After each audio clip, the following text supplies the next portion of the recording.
Hello, and welcome to the Under Budget Outdoors podcast, a podcast for new, intermediate, and seasoned hunters across the world. A podcast about experience, gear, knowledge, and more. Whether you hunt with a bow, crossbow, rifle, or shotgun, you can hunt properly and efficiently while being under budget. Just remember, it doesn't take big bucks to kill big bucks. Let's get right into it. Welcome back to Under Budget Outdoors. We're filming episode 3. We're going to start talking about some topics with scouting. This is a topic that you can get really deep into, but we're just going to kind of scoot over the top of it, just getting the basics down just to get you out there, get you started. We, again, like episode 2, came up with a list of topics that we're going to talk about and kind of give us like a flow of how we're going to do this. Make sure that you like, subscribe, and everything, so you can keep watching these pop up and also Absolutely. keep getting our name out there. First topic that we really wanted to talk about to really get you started and get you understanding this is understanding the behavior of the whitetails and their needs. And what that really means is their cover for bedding, food sources, water sources, whether you have natural browse, you have a creek coming through, you have stagnant water like a pond, anything of that sort. You really want to learn and kind of learn like the, how do I put this? Kind of like the characteristics of what they're going after and what they're going to be. So that way, when you're going out there, you know what to look for. One of the best things that you can do that I've started doing myself is scouting can start on your couch. It can start at home. Get on your phone, get Onyx Hunt Stand, Google Maps, whatever the case, anything you can do to look up an area, start looking at areas and start trying to identify where those areas could be. Look for thick cover that's on a field edge. Identify where water sources are on that piece of property that you're going to. Nate, with your military background, we can even get into topographs and how to understand the layout of the land before you get there, where cliffs are, where the hilly areas are, the slopes going through. How much of that do you remember from your military days? And I mean, it's hard to get into without a visual aid, but Yeah, so I mean, I would just go over the basics, lines, north, stuff like that, So just, make sure that the map is north or whatever direction you are facing. Make sure the map is facing the same direction, and just try to look for, major landmarks, hills, stuff like that to try to see where you're at on the map. And the closer those lines are, the steeper it is, the further away they are.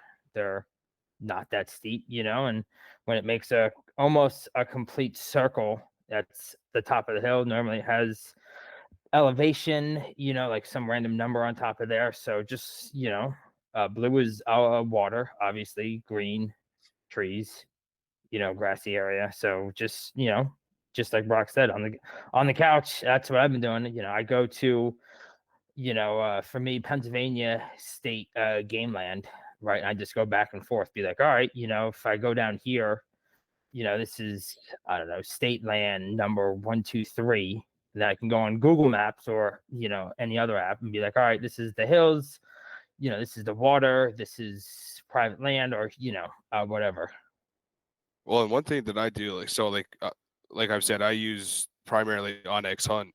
You can do the topograph over top of the satellite image, so you Okay. can kind of identify where, okay, I know that this is where my parking lot is, and I can kind of see on that this hill kind of slopes down as I'm going to be walking in, or a cliff that's going to be close by, like the land that me and PJ talked about, that big cliff that nobody was climbing up when we went to get into our stand.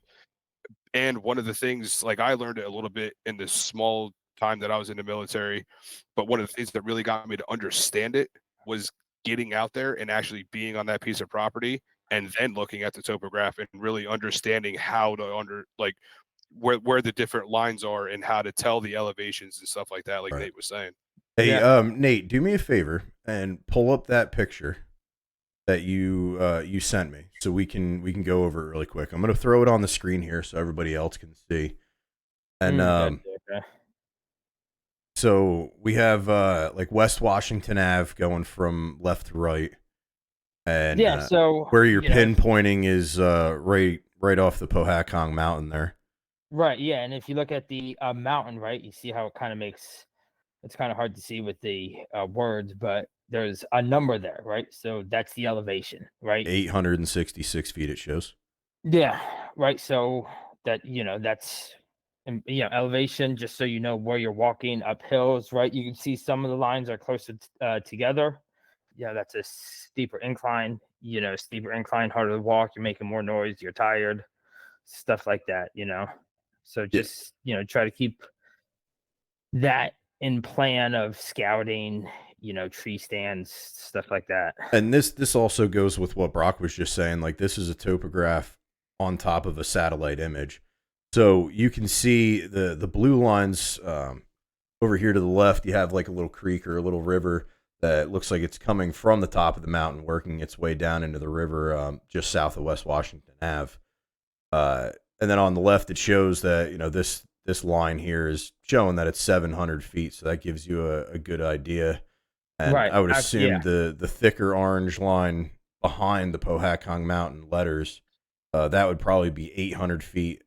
And then the peak is that 866. And Right. then the gray lines that you can see, those are roadways and such like that. So it does really break it down for you, which is nice. And then if you look at the very top of the screen, you can see that there's a pretty steep hill, pretty steep mountain up on the very top left of that picture there. Right. Yeah, and Yeah. a lot of the stuff, talking about like understanding and like how to look at these maps is going to help a lot with what we talked about in episode 2 about different ways to get into your stand. You're going to be able to understand, okay, if you have that steep cliff or that steep hill, don't use that as an entrance point or an exit point from your stand. You're going to, You're going find to a be way. huffing. You're going to be making all kinds of noise coming up that spot. Exactly. Or going down to your stand, whatever it be, you're going to be making noise. It's not like walking on level ground.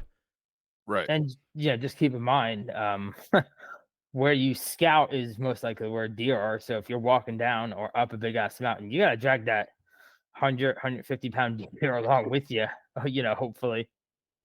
I hope you ate your Wheaties that morning. Yeah. Yeah, for sure. But also, when you're looking at, even if you don't have the money or whatever to afford Onyx Hunt or Hunt Stand or anything like that, even just looking at Google Maps, just identify the thick areas. The thicker the area, there's a good chance that there's going to be deer bedding in that area. They're going to want that security, that cover, because it's not just us out there trying to hunt them. There's coyotes, there's bears, whatever the case, Right. that is going to be hunting them as well. They're going to want that cover. They're going to want that area, and then it's going to be going more into a little bit when you get boots on the ground, but identifying the food sources that they have available to them to try to understand where they're coming from, that bedding to where they're going to be eating, to try to help you out, gauge where they're going to be and when they're going to be there. For sure. Yeah. And I mean, there's definitely resources online where you don't even have to have Onyx Hunt or Hunt Stand or anything like that, where you can get the topograph maps as well. I'm pretty sure that that's probably general knowledge just on the internet. So like Brock was saying, like if that's where you want to scout, be prepared for that. Check those maps. I know I've fallen for it where I'm like, when I was going out to Vegas for a family trip, I'm like, oh yeah, everything's flat out there. Like look at Google Maps, it's flat. And then you Not fly so out much. there and you're like, yeah, the only flat spot is the strip. And then there's giant ass mountains all around it. So Well, it might look decent, but always check the topograph. I mean, if you think about it, when you look at Google Maps, the Rocky Mountains look flat too. So same with the Appalachians. there you go. But another thing that would really help you out, and when I started doing those couple little public spots down the road from me, is I would just take the long way home from work one day and just do a drive-by. Just get eyes on it. That'll really help you. So like when I found the one spot down the road that I didn't know that existed, I just drove by like, okay, I identified here it is, and this is how far from my house it is. So that way I know, okay, I got to wake up at this time to get there. So that way I'm not pulling an 8 and showing up at 7 o'clock in the morning. Well, If you have yeah. to drive an hour to What get somewhere. what would happen to me is I would be like, all right, I'm gonna try this. I would go on, Google Maps, just public hunting area, and Google Maps just brings you to the middle of the public hunting area, right? So I'm like, where do I park? I can't park on the side of a road. My car's gonna get towed. Like, so, you have to drive around, see where to park, just to confirm that it is public land and that you can hunt, You can always call the local police department and make sure you're allowed to pull off the side of the road too. Right. Yeah, absolutely. But I mean, in didn't do Jersey, any. public land, that's all you see because there's not many parking lots unless you're going Yeah. to a very populated place. But there's Yeah. always cars parked on the side of the road. So you Yeah. can always call the local PD as well. Yeah, Yeah, I mean, and I was even just doing it live. So I was like, all right, it's opening day. I don't know where I'm going, but I know I'm just gonna trot in the woods and plop down, wherever I go. yeah, but looking for those parking spots and all that goes into, as we were talking about, the access points. Hey, the wind direction's here. I'm going to park on this side of that property, or Yeah, there's a parking lot absolutely. over here. I could park over there this time. For sure. That's going to play a part into your scouting on where you're going to be able to park to be able to access that. Even if you're just going out to put boots on the ground in the summer out of season to do your scouting, you still need to pick up on that kind of stuff and understand and know where you can park legally and not get towed. Because if you get a deer, you drag it out, all of a sudden you got nowhere to put your deer to bring it home. What are you going to do at that point? Give it to the guy that's in the parking lot next to you? Right. That's not going to work out too well. Yeah, make sure you're not parking on private property without permission, too. So here's my question, right? So I've never really scouted. I scouted last year, like the day before, and I was like, all right, I see some deer poop. There's a scrape. Let's let's sit right here. So how would you begin this scout, right? So you found public land. Like, where do you just walk in any direction and just hope to find something? Like, how does that work, Brock? Well, I mean, that really goes into, like I was saying, how the scouting can start at home. Looking at your apps and, dropping pins and kind of locating areas that you think are going to be those hot spots, the bedding areas, the water sources, the thick cover on the edges of fields or wherever the case, and then go out for a drive and drive around those properties and just kind of pull off and just sit there, look, and pay attention. There's a good chance anytime you drive past a field, there's going to be deer out there in the morning or in the afternoon. Kind of pay attention to where those deer are. And if you can sit there for an hour, kind of just watch them mosey through, just watch them, see what they're doing and see where they're heading to. Or if you get there a little bit earlier, if you can on like a weekend or something, or if you get lucky enough to have a day off, get there before the deer show up. Watch where they're coming from. Okay. Drop pins. If you, I think you can do it on Google Maps or like on that app on your phone, but drop pins and just kind of get yourself started on that. So that way, when you get that chance to go out there, if you don't have time, you can only get an hour at a time, whatever the case, pick, certain spots that you want to go to. But when you go out scouting and get boots on the ground, try to give yourself 3 to 4 hours at minimum and go to those spots and start looking for sign. Start looking for tracks, start looking for dropping, start looking for, last year's signs, scrapes, old rubs, get an idea of where those bucks have been. There's a good chance that they're going to be coming back through if that area has been undisturbed and they still feel safe in that area.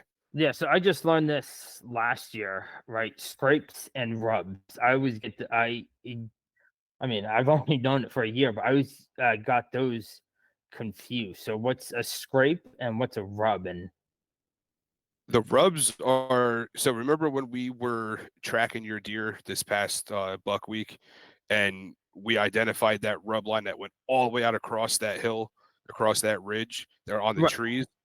So right, that's yeah, where yeah. So I'm saying, like, just for the viewers, what is okay. a I scrape? thought you were actually asking the question like you didn't No, know. no. So, like, Right. I kind of like, I kind of get it now, right? I'm Right. still, every time I see a rub or a scrape, I'm like, I know what that is, So I'm not perfect with it. You know what I'm saying? Just for the people out there who are just beginning, because it took me a year of being out in the woods, being like, all right, that's a rub, that's a scrape. This is a big deer, this is a small deer, or a buck, or a doe. You know what I'm saying? Like, for the people out there. Well, and getting out there and understanding the difference in scrapes and rubs and how to read them are going to help out a lot. You learned this last year. When you see one rub, there's a pretty good chance you're going to be seeing a bunch more if you pay attention. And when we started seeing that last year, as we were tracking your deer and then also heading out, putting you in a stand for the afternoon, we found that rub line was going all the way out across that entire ridge. That probably spanned like a good 250 yards. Right. Yeah. And so that was a pretty good way for us to do in-season scouting, identifying that, because all those rubs were fresh. We knew that they happened, Mm-hmm. within the last month, because when you were out there, it was right after rut. And we know that that's a pretty big travel corridor for whatever buck that was making those. And that definitely wasn't a spike making those rubs. There were some really big trees that thing was scraping up on and getting to. So a rub is when the deer rub their antlers on the tree, Right. and then And a then the scrape. scrape is when they're on the ground kicking up the leaves. Right. Okay. And the rubs and scrapes are pretty much the biggest way that deer actually communicate with each other. When you hear people talking about like the tarsal glands and Right. the different glands that deer have, they're using that as their way of communicating with each other. That buck could be saying, "This is my spot," or a doe can come in and then that buck comes in afterwards, and that's how they're communicating and that's how they're doing all that. And later on, like I said, we can get really deep into this. We're going to kind of stay on the surface of it, but we'll try to get more into that later on how exactly that works and how to understand how that works a little bit, just to give you an idea. So when you're doing in-season scouting and you start identifying these scrapes when they're getting fresh, change up your hunting a little bit, move your stand, Right. get into more of a mobile setup, and you can kind of Right. move around in season and do it. Yeah, when they talked about that on the in-season podcast, that was a lot of awesome knowledge. Yeah, I mean exactly. that That's a lot of things you don't episode. know and don't think about. Yeah, that episode was packed full of knowledge, and I'm glad that we brought that up. But I have a quick picture of a rub that I'll throw up here really quick. You can see the tree is pretty much shredded from looks like a decent sized 6. No scrape on the ground, but he's going to town on the tree here. It's all frayed to hell. And But while you're out there in season, like, if you're heading out of your stand in the morning or you're going to your stand in the afternoon when it's daylight and you can tell that it's fresh when you're seeing all of the shreddings from the tree and the bark laying right there on top of the leaves on the ground. That's pretty fresh, and that buck was probably there within the last day or so. And that's going to help you identify where that buck is. Like, you could have thought, hey, this guy's got to be over here, but that kind of goes into, when you're scouting and doing all this, understanding that the deer's behavior is going to change throughout the season, between early season, mid-season, late season. In rut, that's like the most unpredictable time, because those bucks get stupid because they're only thinking with one head, and it's not the one that they should be thinking with. But when the food sources are going to change throughout the season, identifying different food sources that are going to be more available for the deer in early season against what's going to be available in the late season is also going to help you out in trying to understand where you want to set your stand up and how you want to approach those areas when you're accessing or trying to get out of your stand, when you're going out there and hunting. So when you're scouting, right? So I'm gonna ask some questions here, just because I don't know anything about scouting. Are you also looking for other droppings? Like if there's a lot of coyote droppings, then I would assume that deer aren't going to be trotting around in that specific area. I mean, I usually identify when I see something like that, like a coyote dropping or a bear, something of that sort. I personally don't really think of it as, oh, I'm going to stay out of this area because that coyote's here. I'm going to just look at it as, okay, I know that they are here as well. Like, we see it on the farm all the time. We have so many coyotes up there. It is absolutely ridiculous. I wish I could shoot all 95,000 of them that we have up there. I just don't have time to do it. But I've actually been in the stand and I've seen coyotes within 30 to 40 yards of the deer, and the deer didn't seem to be bothered. Okay. But the next time that you see it, as soon as that coyote is within 100 yards of them, they take off.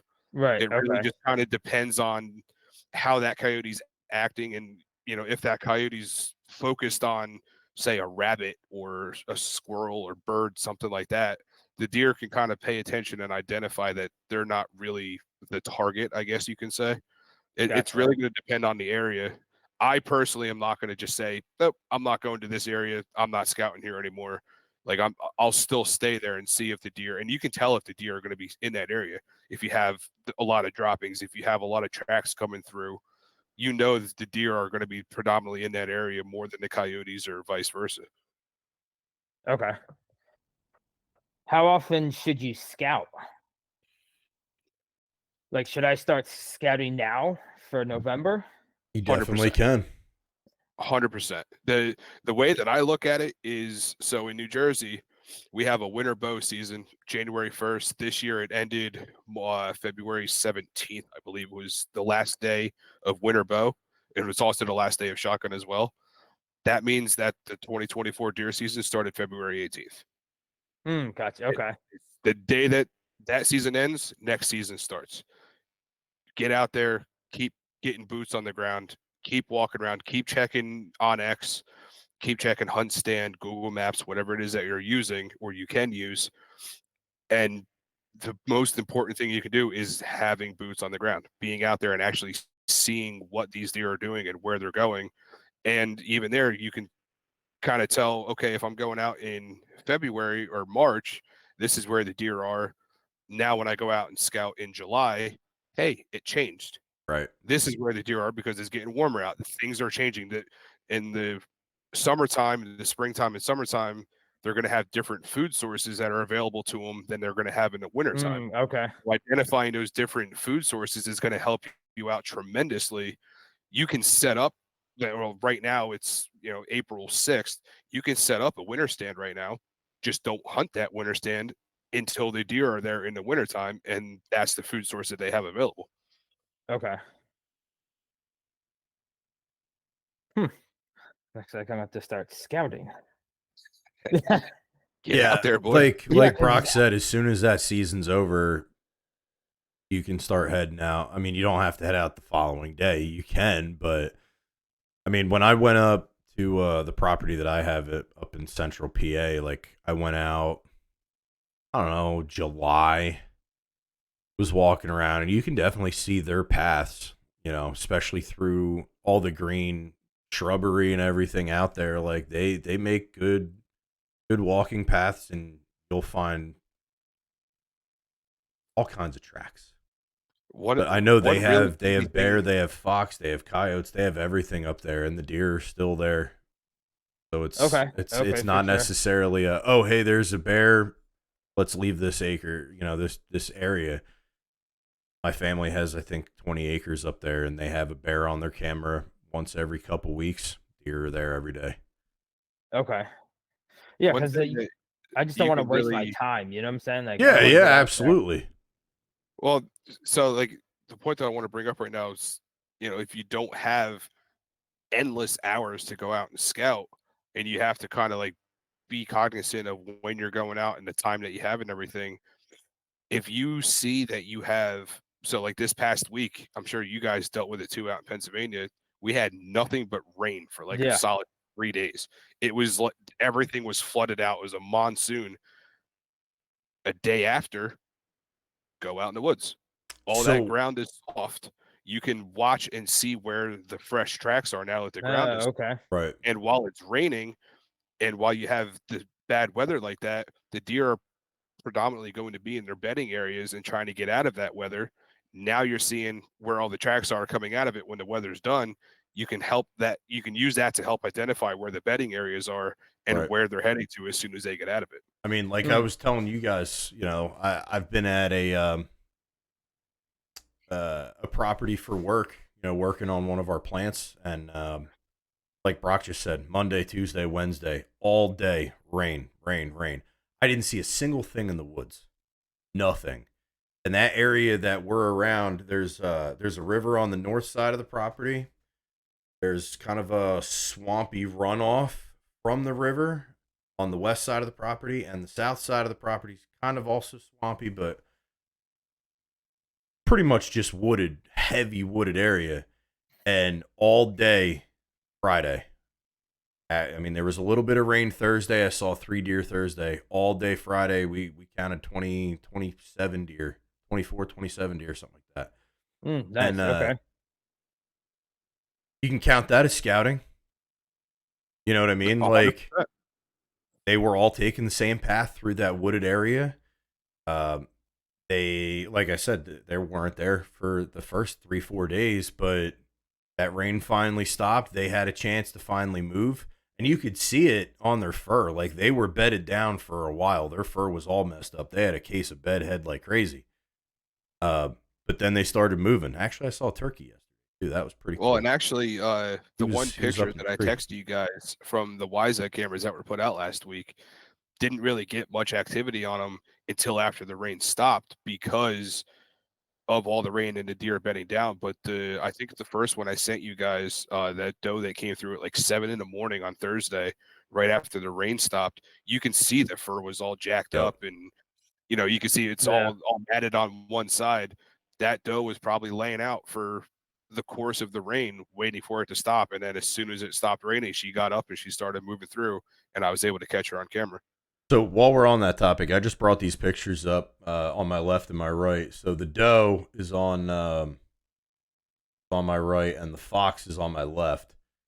If you want to drop a little wise eye, little promo there, feel free. But Hey. like Brock was talking, I mean, Well, you can I mean, see you can see it the on my shirt. that too. But you can see the doe. The doe's fur is a little messed up. I actually don't have the picture pulled up that you were just talking about. Let me see if I can grab that and throw it on the screen because it's up. Hold on one second. But one of the biggest reasons that we wanted to bring these pictures up is, we're trying to do what we can to help you save money while we're also trying to help you with some tips and tricks to get in here and get hunting and get out in the woods. I started using Wise Eye cameras. I was looking into different brands, different options that are out there, and I knew I wanted to do a cell cam because, like we were talking in episode 2 about keeping your human activity out of the woods as best as possible. The cell cam pictures come right to my phone. I chose Wise Eye because of you can see the clarity in these photos and how clear they are. And if you mash that up with other brands, you don't typically get that, and you typically have to pay more if you do want to get that. To where Wise Eye, this is the standard picture that you get, and that's not Yeah, even they're the best nice. setting that I have them on. I have them on the lesser setting to save money on my data plan because I don't have an endless income, and I'm trying to save a little bit money where I can. For And I sure. mean, these pictures are super clear, whether it's during the day, during the night, during that transition time from day to night. The pictures are just the best quality that you can come up with. That's why I chose Wise Eye. And I actually just joined their field staff not too long ago to help me out with saving a little bit of money as well, which really helps. Field staff, folks. Field staff. You want to save money? Join field staffs. It really We're gonna does help. we're gonna do an episode touching on that, but For we'll sure. keep this topic on scouting. Just saying. Just throwing that out there. What do you? Another thing, kind of just keeping the topics flowing and keeping this on the topic that we were wanting to talk about. As we were mentioning that the food sources and everything are going to change throughout the seasons, there's also a pretty good chance that the bedding is going to be changing throughout the seasons. In colder climates, as it gets colder, and this is especially for if you're out west hunting mule deer or something of, elk, whatever.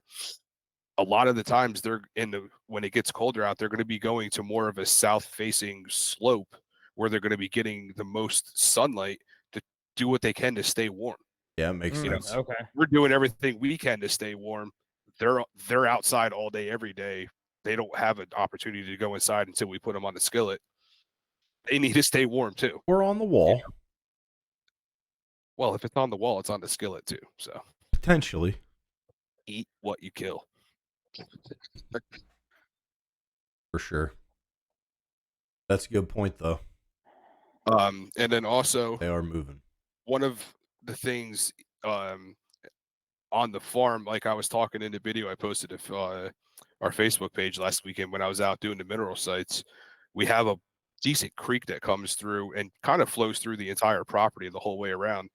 Um, when you're identifying water sources for deer, they're typically going to be going where the water is more stagnant and it's not really moving. So if you have a large area for that creek that the water's there and you can see that's flowing, but there's not a bunch of rocks and you hear like that kind of like a small waterfall, the deer are typically going to stay away from that area and go where it's more stagnant because they're being hunted, not just by us, but like we said, by other predators and stuff of that sort. So while they're focused on drinking, they need to use their other senses, hearing, to know if anything's coming up around them. So they're going to stay away from where it's going to be more noisy. Because like even there, I don't want to set up a tree stand where I'm just going to hear water running all day because I'm not going to hear the deer coming in. Right. You want to be able to hear the deer before you see them. They're going to be doing the same thing. So keep that in mind when you're identifying water sources and where the deer are going to be and where you want to set your stand locations up at. So with that, right? So I'm gonna try to go out for archery and rifle. When I'm scouting, can I use the same spot for archery and rifle? You absolutely can. You have a You know, we shooting lane, yeah. Yeah, I mean, so if you're going to be doing that, make sure that you're not setting it up rifle wise for 100 150 yard shot, Right. because Yeah. Yeah. obviously you're not going to be shooting 150 yards with a bow. I mean, if you have a crossbow, it's possible, but we're out here trying to be ethical hunters and make a good ethical shot. Don't take a shot at 150 yards, whether you have a crossbow or not. But if you have an area where you can identify, okay, in the early season when it's archery, the deer are moving through here, but later in the winter, they're going to be going more out towards the edge of the field that's 150, 200 yards away, and you can comfortably make that shot. You can still see when they change with the seasons, you can use that one stand to locate both spots where they're going to be. You can use that to your advantage 100%. Just Got make you. Okay. sure that you have different ingress and egress points to get to that stand based on your wind change and where those deer are moving. And also keep in mind that we should have brought this up last week, but we didn't, when we were talking about wind direction and having multiple stand locations and stuff. Keep in mind that the wind may change during the day. Right. So if the wind can be northwest, let's say at 5 o'clock in the morning, but it's going to shift to more of a northeast by 9:30, 10 o'clock. Keep that in mind as well. You might want to still hunt that spot, but you just have to pay attention to where the deer are coming from, where they're going, and how you're getting in and out of that stand. Just kind of, you can usually, if you pay attention to the Weather Channel app or I think the one's called Weather Bug, whatever, you can pretty much identify how that's going to go throughout the day and kind of use that to your advantage a little bit as well. Now, Nate, Gotcha. Okay. with you hunting on state land also, like you said, like, can I hunt the same exact spot? What I was kind of going with the shooting lane is, like, let's say you're normally sitting at this one tree because 25 yards out you're going to have deer at this spot, right? Let's say you take one during, archery season or whatever, you go back for rifle season. If you can, and you don't want to sit as close, say you want to sit 50, 60 yards, move back. If you have a clear shooting lane to that exact same spot, by all means, just make sure there's nothing behind your shot placement, and all that. Right. Yeah. Obviously, gun safety and bow safety. Right. Well, and that goes into, we talked about last week, Nate, when you weren't here, of the multiple stand locations. Exactly. And if you can, and you have the ability to get into more of a mobile setup to where you can make those adjustments at that moment. If you get there and realize, hey, I need to move back a little bit or whatever the case, you can have that ability to move a little bit, or even, watch the weather throughout the week. If you know that you're going hunting on Saturday, watch the weather throughout the week and see how that's going to change and how it's going to be different than what you're used to. And then, okay, I want to be in this same area, but I want to move a little bit more to this side, or I want to step back another 40, 50 yards now that I'm shooting with rifle and I can comfortably make a longer shot. For sure. Gotcha. Okay. Yeah, and Brock, going back to what you were talking about with the stagnant water, what I was talking about at that spot at my work, that's what they were drinking out of was all stagnant water when they were in that swampy area. They were there. I mean, you have the river flowing 5, 6, 7 foot above what it normally is, right? Because it was cresting from all the flooding. And there they were 50 yards off the river drinking right out of the stagnant water. So Yeah, and that I was an bet excellent you point. the entire time that you were sitting there watching them, they knew you were there and they were paying attention to make sure that you weren't a threat to them the whole time. I don't think they knew we were there for the first little bit, because once we started moving around, then they all started getting skittish. But after about 5 minutes, they didn't care. But also, right where I'm at, there's 2 train lines that run right through the property. And I will tell you, when that train came through, they didn't give a single care in the world. Oh. Not a single Well, care. and They didn't even lift their head to look at it. They knew that's it was kind of coming. nice because they're used to that. So that's something that's Correct. normal to them. You Right. know, a random human walking through the woods scouting or going to their stand is not normal to them. Correct. You I'm know, just saying, like, on the they are, farm, yeah, those deer are used to noise. And that's why I say I don't yeah, think they knew we were there until, like, we were walking around right at the tree line. When we were looking at them, then they were like, oh, wait, there's something different here. Because then they all lifted their head and were staring.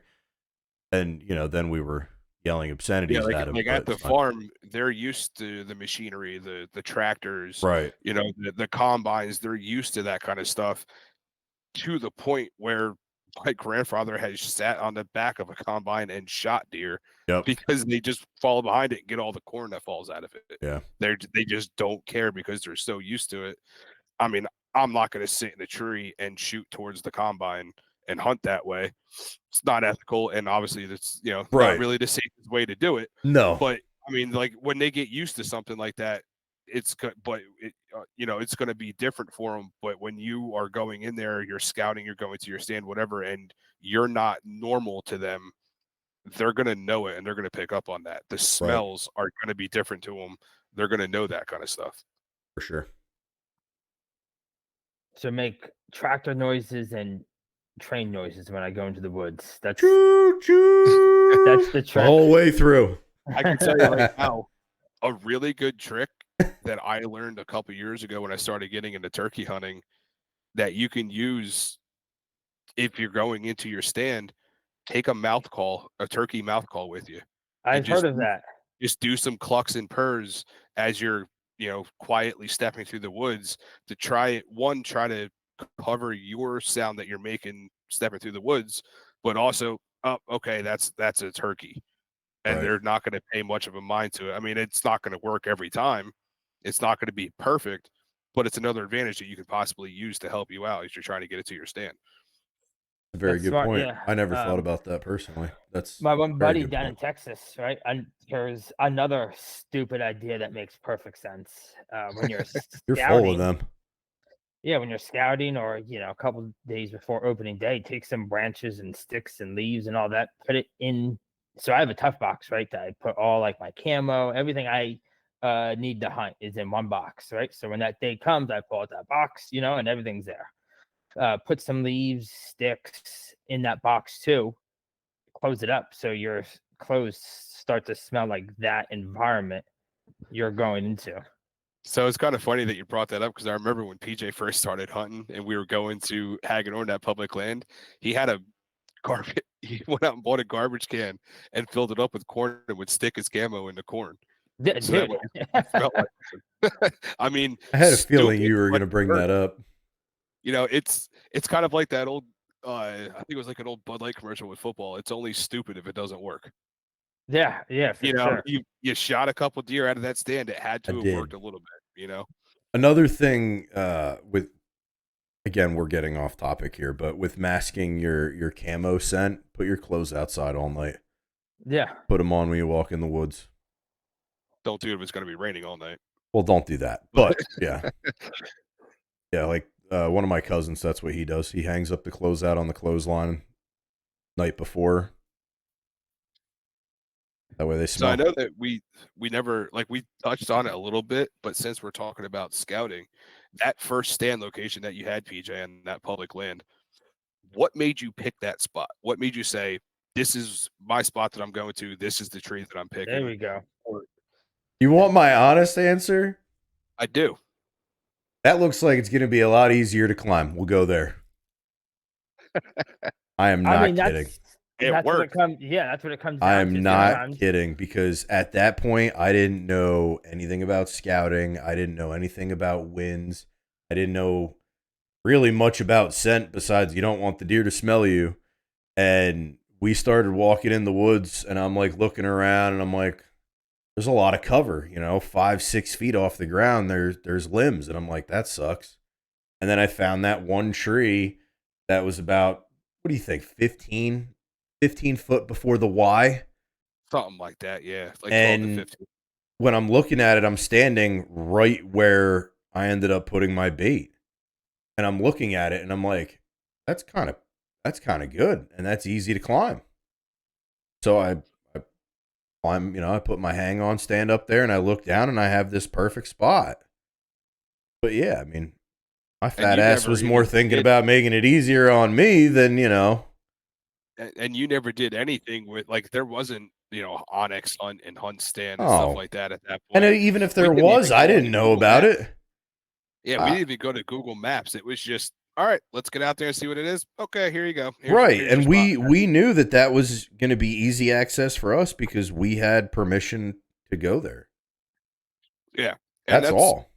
kind of one of the reasons that we wanted to start this up was to kind of help people not do that and kind of give themselves a little bit more success and kind of think about a little bit of where they want to set their stands up and where Right. they want to do that, you know, and getting back into our scouting topic and keeping it going, when you're identifying bedding areas, you also you want to look towards like your thicker, more secluded areas. Those are typically going to be where the more mature deer are because they're smarter. Right. Perfect example. We keep bringing up Georgia, but this is a great example. The last day that we were down there, when we went to that different property, and I had those pack of does come in, the only reason I knew there was deer coming in is because to my right I saw two fawns coming in. It's always going to be the younger deer coming in first because they don't know any better. They Right. haven't grown up and they haven't smartened up. And then I, looked more over my shoulder and I think there was like 4 or 5 does back there, and they were there, they were paying attention, but they were hanging back. They were just kind of looking around, hit some browse, picking their heads back up, looking around. They were scoping things out and they were making sure that everything was good before they started going in there. Your bucks are going to be doing that same thing.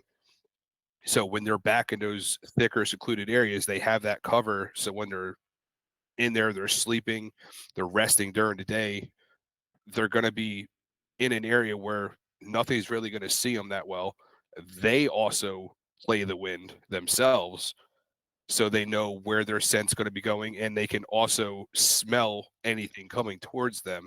They're Sure. going to sit with that wind facing right to their face so they can smell anything coming to them before it gets to them, because they're going to be in that thick cover and they can't see it. So they're going to use their other senses, like I was saying with the hearing with the stagnant water.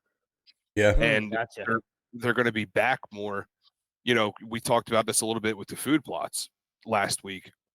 When you have the food plot, just because you're not seeing that buck during the day in that food plot doesn't mean that buck isn't there or he's not heading that way. He just knows that at night he's got a better chance of remaining safe. There's a reason that those bucks are getting older and getting more Sure. mature because they're smart. They get on that kind of stuff. Even though Nate believes that everything is within 10 feet of the highway, it's not That's always where the all case. the deer live. Well, maybe you need to go start sitting 10 or 1 foot from the highway and chase them out in the field. I'm tempted There you to. go. I'm tempted to sit right along the highway and just be like, it's either deer gets killed by me or by a car. Yeah, but make sure you're following your local hunting laws when it comes to hunting Yeah, for near a road. but yeah, when Yeah, I was in the woods in different Pennsylvania, states have different laws when it comes to hunting close to roads or buildings Oh, yeah. or yeah, for sure. anything of that sort. But But yeah, as you're as you're out there, when you're looking for your different trails, you're looking for where you believe the deer are going to be and when they're going to be there. One of the best things that I've started doing myself is what they call observation sits. And observation sits don't have to be in hunting season like I've been doing. That's how I've been starting my seasons. Is I do observation sits and then I move as the season progresses. You can do an observation sit today. You can go out and do one tomorrow. You can do it in July. You can do it in August. Just when you do it, use the topograph map. Find a spot that's going to give you a higher elevation, and you're going to be able to see more. So, like at the farm, where when you shot your deer that one year, Nate, and I was up a little bit more on that Yeah. field right behind the house. When I turn around, I can see that entire area all the way out to that other ridge where you shot the deer at this past Right. year. I Yeah. can see Yeah. that area, and I can see for hundreds of yards. Find a spot like that and just sit. You don't have to have a weapon on you. You don't have to have a bow or a rifle or shotgun or anything. Just get out there in the morning and just sit down and just look around. Be there when Mother Nature wakes up in the morning and just identify where the deer are. You know, if it's 400 yards away from you, that's fine. At least you know where they are. You in the morning, okay, they're in this area. They're coming over here. All right, they're feeding. Now I know where, like, what kind of stuff that they're feeding on when everything's greened up, and then pay attention to where they're going. You know, you can do it in the afternoon. You can kind of get an idea of where they're hanging out during the day, where their food sources are in the afternoon, and then where they're going to be going off to at night to get back to their bedding areas. Because the most predominant time that deer are going to move are at dawn and dusk. Those are scientifically the most common times. They're going to move during the day. They're going to be up during the day, but you're going to see most of your movement in the morning and afternoon. So if you go out, just do a couple observation sits. And the best way to learn and understand the behavior of a white-tailed deer is to watch them. Yeah, for I sure. learned a lot just, even though I've been hunting for over 20 years, I learned a lot down in Georgia that last day just watching those does hang out at the feeder. They were Yeah. there for probably a good 45 minutes, and I even told the owner of the place, Kevin, I even said to him, I was like, "In all the years I've been hunting, that is the first time that I've ever had a deer walk in front of me and I didn't take a shot. I've because I just don't care. If it's a doe, I'm gonna shoot it because it's me. Right. That's what I'm out there for. I've never had it to where I saw a deer and I just sat there, stayed quiet, didn't move, and just watched and just kind of see like how they'll come through. They'll, even when they're putting their head down and they're trying to take a, natural browse, or if they're at the corn feeder, they're still looking around. The ears are constantly moving and flickering back and forth, Yep. listening for anything that's coming towards them. It was actually really interesting to watch and like actually really see that and identify that, and it really puts it into perspective on the deer are aware of what's going on around them Yeah. at all times. So that exact same thing happened to me up at the cabin. The first time I sat out there, honestly, it goes back to what you were talking about, where the fawns came out first. Two fawns came 25 yards right in front of me. They came out and they're looking around. And then shortly there behind was the doe. Doe came out looking around, and she actually spotted me. Um, she blew at me a couple of times, but they ended up walking away. And then right after that, a 6-point came in, which I could have taken the shot at, but it was dark. I couldn't really tell if it was a 6. I'm pretty sure it was. But it was just getting to the nighttime there. But just watching those does, exactly like you said, like seeing how they actually operate, and they're walking around and they're looking and their tails flickering and their ears are flickering. And there was a squirrel probably about maybe 60, 70 yards off to my east, and they kept looking up at that because they kept hearing that. And then they're just looking around. It was really cool watching them. I wish that buck came out about 15 minutes earlier, but That's usually how it works. yeah, but that was the first time where I actually just sat there and watched. And I didn't get a doe But tag. I normally don't. even But So there, so it's you cool. learned and you knew, okay, you wish that buck showed up 15 minutes earlier. You were sitting there just watching. You can identify where that buck came from, Yep. do some season scouting, follow that trail back, find out where he came from, and you can see where he came from and get set up to where he's getting out of his bed sooner and on his way to that area, Right. and you can give yourself a better chance at harvesting that buck. Unfortunately for me, let's say that was his exact pattern, because I don't have any cameras up there. Let's just say that is his pattern at that same time.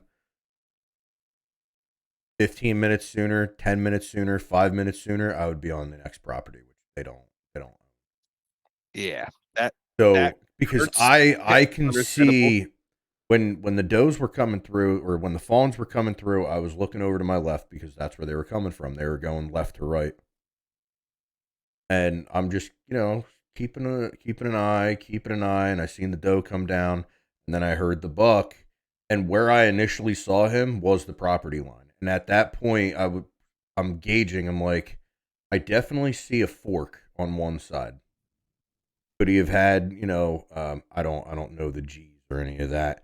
Could he have had the third possibly? But I could definitely see a fork on the right side. I'm pretty sure on the left side he had 3, so it was possibly a 6 or a 7, whatever the case. But yeah, you're right. If we had that property, definitely I could have moved up. I could have moved the stand. I could even have rotated my stand, and I probably would have still had a clean shot on him if it was 15 minutes. I still could have taken the shot because it was still legal shooting time. But I did not want my first Pennsylvania deer being out of regulation because Pennsylvania, you have to have 3 on one side.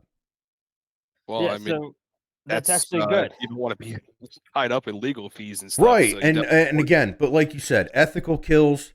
Yes, I had a perfect broadside shot. I could have dropped him. I'm not trying to lose my license. I'm not trying to do any wrong, right? Like, I know I could have dropped that deer dead to rights. I even had my crossbow that day, and that was the crossbow I had accurate to 50 yards. No matter what, that deer would have been going down. But it was just that dark that I could not guarantee of what it was. Yeah, and even there, like that spot that you're talking about, that cabin, that's a permission piece. You don't own that. Right. That's stuff that family owns. Yeah, So if you're that's doing all anything family. wrong, you're doing anything malicious, you're taking unethical shots, whatever, they could be like, "Hey, you're not welcome here anymore. You just lost your hunting spot." Right. And Now you on gotta top go of out that, the property that I'm talking about, that's not ours, they're not very friendly. So I know, let's say I shot that deer and that deer said, "Oh crap," and made a 180 and went back. That would have been it, because I know they have about 50 cameras on that property, and they know every single time somebody steps foot on their property. So if that deer went back, I wouldn't have been able to even recover it. Yeah. Guaranteed. Yeah, that's rough. But that also made me think that day, I'm like, maybe I should move my stand further down the property, down our property. Because if that Keep scenario yourself happens, away from that property line, right, so you don't run into that issue. we don't have their phone numbers at all. And the only way to get to their property, or to get to their house to talk to them, is by walking about 200 yards through their property to get to the house. Oof. So it would have been a lost cause. You're in the wrong, even even though you're trying to do the right thing, you're still in the wrong by trying to talk to them. And I will tell you from personal experience, we are not welcome there, because I didn't know where the property line was when my wife and I were on a side by side, and we drove onto their property, and it was a very sketchy meeting. Oof. Yeah, backwoods. Hand on the hip, sketchy meeting. I'll put it that way. Yeah, know your property lines, know where you're hunting. Exactly. And if you can, try to make good relationships with the neighbors. The only reason they hate them is pretty much just because they brought the property. But apparently they talked later on. But anyway, I'm off topic. But yes. So yeah. And even there, like, if you did choose to move your stand further into the property or down the line or whatever, one thing that we haven't really touched on much when it comes to scouting, when you're looking for deer tracks, you can look at the hoof itself, the print in the ground, and know what direction that deer is going in. It's going to be kind of like an inverted heart, where it comes closer to the the point, kind of like I was, like the inverted heart where that point is, that means that they're going that direction.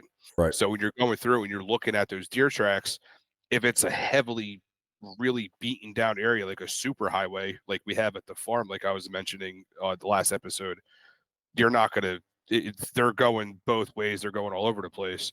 But if you have an area that's a pretty solid trail that's coming out of a bedding area or going to a bedding area, you can look at that direction and you can know, okay, I know that these deer are heading this direction.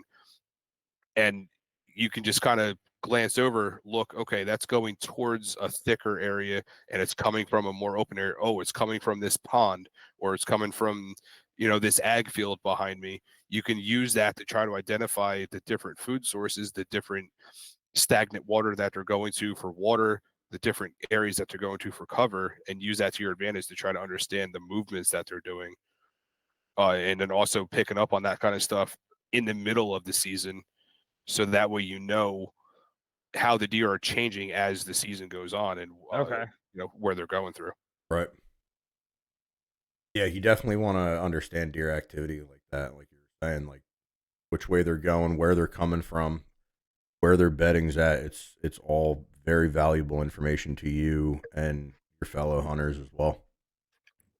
Yeah, and if you get to an area and you just happen to see just a big circle, almost like an egg shape, that's just flattened out, beaten down, shredded up, whatever, there's your bed. That's an actual legit deer Yep. bed. All You can grass, everything. you can also use that, look around the area and try to identify like different, I guess you say like different landmarks or something around the area, and kind of like what the area looks like. So that way, as you're scouting the rest of the property, you can be like, hey, I just saw that deer bed in this type of area. I have the same thing on this side of the property. That could potentially be more bedding. That Right. could potentially be an area where they're going to bed later on in the season or earlier in the season, whatever the case, like if they're going to be moving as they change their behavior as the season changes. For sure. Okay. I mean, we can keep going on and on about scouting, really. Yeah, like I said, this is a topic like we can do an hour on just deer tracks alone. For You can do an sure. hour on just bedding alone. You can get really super deep into this. We just want to kind of skate over the top of it and just get you the basics, like we said, to get you started, to get you out there and kind of understand what to look for and how to look for it. And then, kind of use it as a learning way to get into it. And as you start seeing more, you can start picking up on the different signs and understanding what you're looking at. And then as the years go on, you're going to understand it better. You're going to understand it more. We said in the last episode, don't hunt history. Just because you shot a deer in this stand last year doesn't mean you're going to do it again. But on the opposite side of that, you can also say, okay, I know that deer are in this area. I've seen them here. They're always coming through here. Go back to that area and scout it out. See if this year that they changed this side, maybe the trail that they used, a tree came down during a storm. They had to find a different way to get around there and their trail changed. Maybe there's something, a neighbor has a track going through with the quad or something like that. They had They to can change throw the way everything off. they're going to be in the same area, but it might have changed by 15, 20 yards or something like that. Sure. No, I think this Absolutely. is all good, all good stuff to, get out in the woods. I know I need to get out in the woods, We but all man, do. it's been raining. I'm a princess now. I don't like getting wet since I have the choice. What's the matter? All those months and years being out in the field of military, you don't want to do it anymore? No, no. If I can be warm and dry and not hungry, I'm choosing that life for sure. Sounds like we need to get you a good old box blind there, bud. Yeah, Get for you a little sure. heater, microwave, coffee maker. We got it. We get where you're Oh, at. Sounds like he needs to go out to South Dakota where it's legal to ride around and shoot from your truck. That too. There's a few yeah. states that are like that, but yeah. Well, I think that's going to do it for episode 3 here. I love how we're sticking on a weekly schedule. That's great. Yeah. We're currently recording on a Saturday, so this video should be out tomorrow. I'm going to try to keep all of the uploads coming around 6, 7 o'clock on Sundays. Make sure you guys are, like Brock said earlier, hitting that like button, hit the subscribe button. We do have the Facebook group. We have our Instagram. I've been extremely busy with work, but I'm gonna really start pushing for Spotify and Apple Music as well. I don't know how all that works, so I gotta take some time and watch some I have no tutorials on all that stuff. But we appreciate everybody that's been liking the videos and joining the group. Brock, you've been doing an excellent job of putting those videos out on the Facebook group. I'm gonna be trying to upload them onto our YouTube as well, and making some reels and YouTube shorts and all that fancy fun stuff. But it has been great, and I know I've been learning a lot. Nate's been learning a lot. Brock is a hell of a source of information, and he's always available for messages on Facebook and everything as well. Brock, what do you got? Well, I was just gonna say, like, I talked to you guys this week after, I was out by myself last week putting the mineral sites out and the cameras and stuff. But I want to get us together so it's not just me on the Facebook page. Get out in the field and just do actual, like, live videos of scouting.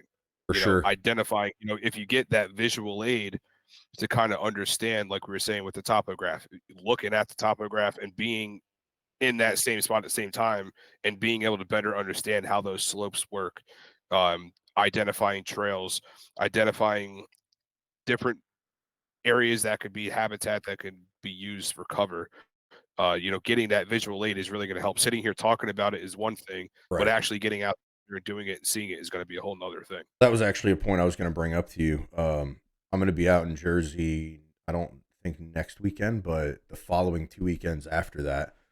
So if you can make some time and I can make some time, I'd love to get out there. And if Nate's available to come down as well, the three of us can get out on the farm and definitely look at that stuff.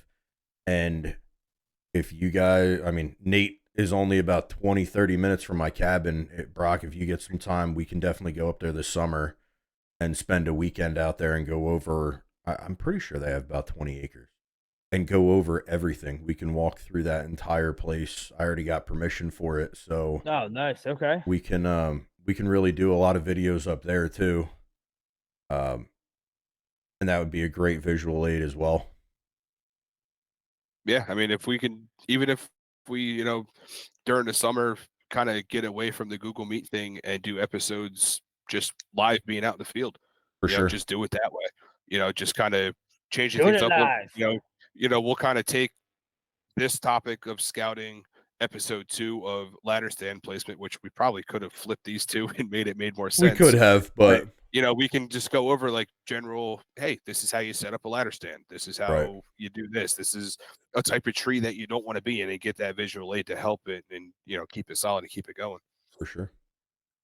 But, well, thank you guys again. Yeah. We're going to wrap this one up here, and we will we'll see you guys next week. Thank you guys for taking the time today, and we'll meet again next week.